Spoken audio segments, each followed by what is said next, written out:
E aí, pessoal, agora a gente vai resolver o exercício 308. A gente tem que determinar, a gente vai resolver só a letra A nesse vídeo. E a gente tem que determinar o conjunto de solução dessas inequações. As demais estão aí na sequência, beleza? Bom, primeiro, não é muito difícil porque a gente tem uma função linear aqui no numerador e a gente tem uma função quadrática no denominador. Beleza? Então a gente vai analisar uma por uma. Primeiro, o numerador, porque aí a gente consegue fazer a regrinha de sinal usando numerador e denominador e a gente sabe para quais valores essa fração é maior ou igual a zero. E aí no numerador, a gente tem x mais 1. E aí eu preciso saber quando que x mais 1 é igual a zero. Bom, ele é igual a zero quando x for igual a 1, certo? E a gente coloca aqui mais resumido, x igual a 1. Agora, eu preciso saber quando que x mais 1 é maior do que zero e quando que x mais 1 é menor do que zero. Bom, nesse caso, ele é maior do que zero quando x é maior do que 1. Ele é menor do que zero quando x é menor do que 1. Menos 1 em todos os casos, tá? Tô viajando aqui. E aí? Só isolar a incógnita, beleza? Agora, no denominador, a gente tem uma função quadrática, ou seja, a gente tem x ao quadrado menos 3x mais 2. E a gente quer saber quando que isso daqui é igual a zero.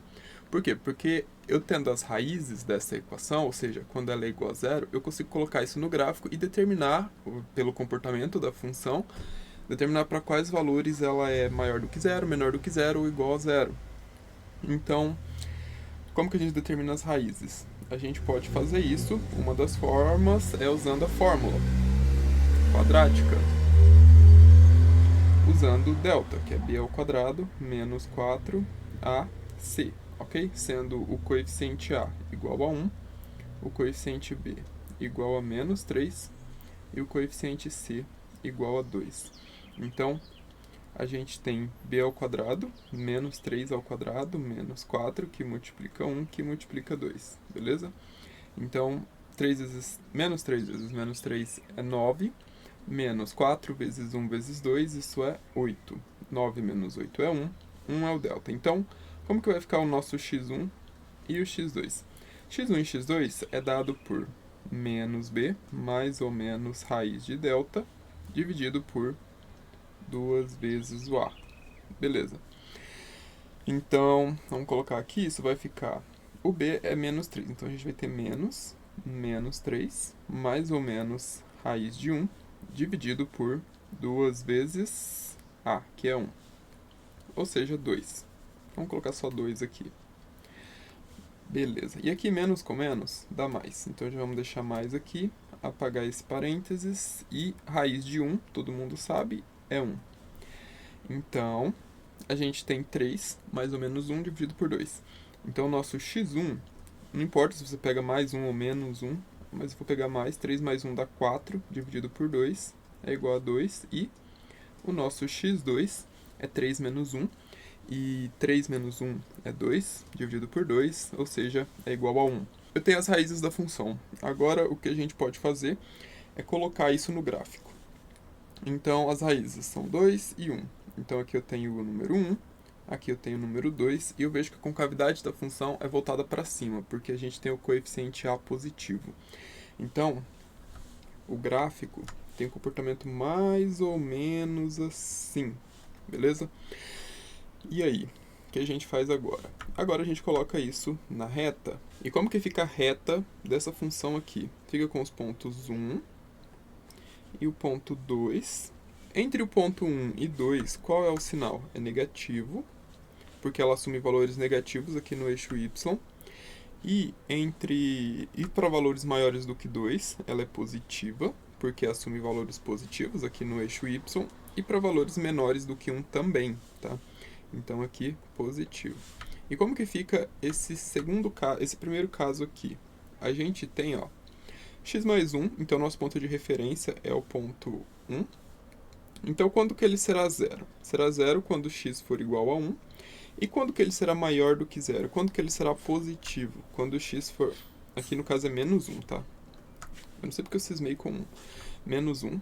E quando que ele será negativo, ou melhor, positivo, quando for maior do que menos 1. E será negativo quando for menor do que menos 1. Beleza. E agora? Agora a gente faz a divisão.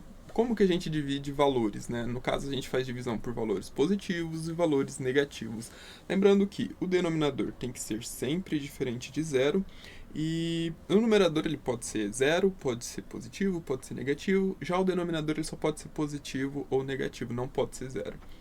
Então, nesse caso, a gente qual que a gente tem no denominador? A gente tem a função quadrática, então a gente precisa eliminar da nossa solução. Eu sei que ela não pode ser 2, e eu sei que ela não pode ser 1. Por quê? Porque quando ela assume os valores 2 e 1, ela é zero, e eu não posso ter esse valor no denominador, tranquilo? Então, aqui. A gente já tem os resultados. Tudo que a gente precisa é essa primeira reta aqui e essa segunda reta aqui. Então eu vou dar uma limpada aqui no gráfico, no quadro, e aí a gente volta fazendo para obter o resultado final.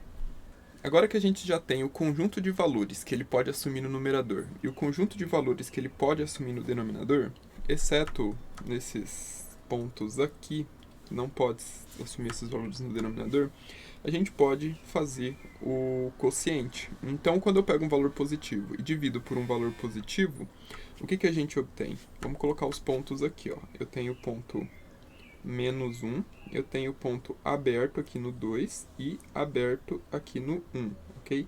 O menos 1 aqui, tudo bem, ele pode ser menos 1. Quando eu divido valores positivos com positivos, eu obtenho valores positivos. Quando eu faço o quociente entre um valor positivo e um valor negativo, o valor que a gente obtém é negativo. Quando eu pego um valor negativo com outro valor negativo, eu obtenho um valor positivo. E quando eu pego um valor negativo com um valor positivo, eu obtenho um valor negativo. Beleza? Então, isso daqui é o resultado, né, do meu quociente, dos todos os possíveis valores dentro do conjunto dos números reais. Qualquer valor que você atribuir aqui, exceto pelo 1 e o 2, que você não pode atribuir, vai ter esse resultado aqui. Vai ter esse sinal no resultado. E aí, ele quer saber quando isso é positivo, quando isso é maior ou igual a zero. Então, qual é o nosso conjunto de solução aqui? Conjunto de solução, ó, maior do que zero, aberto aqui no 1 e fechado no menos 1. Aberto aqui no 2 e mais infinito. Ok. Então, a gente tem um conjunto de valores x pertencente aos reais, tal que x ele é maior do que 1, menor ou igual a menos 1, ou x é maior do que 2. Esse é o nosso conjunto de solução, beleza? E tá aí resolvida a letra A e a gente se vê nos próximos vídeos.